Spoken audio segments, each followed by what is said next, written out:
মুমিনরা বিপদে ভয় পায় না, তারা হতাশ হয় না, সুবহানাল্লাহ, তারা নিরাশ হয় না, বিশ্বাসীরা হাল ছেড়ে দেয় না, তারা ভরসা রাখে একজনের উপর, চিল্লায় বলতে হবে তিনি কে।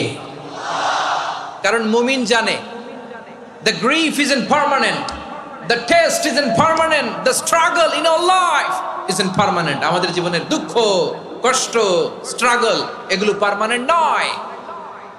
After every difficulties there is an ease. সব কষ্টের পরেই একটা সুখ আছে না নাই?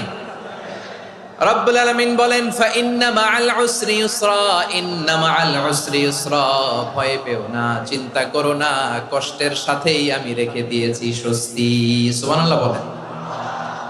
মুমিন জীবনে বিপদ যত বেশি, কষ্ট যত বেশি, তার সামনে সফলতা তার চেয়েও বেশি, ঠিক কিনা বলেন?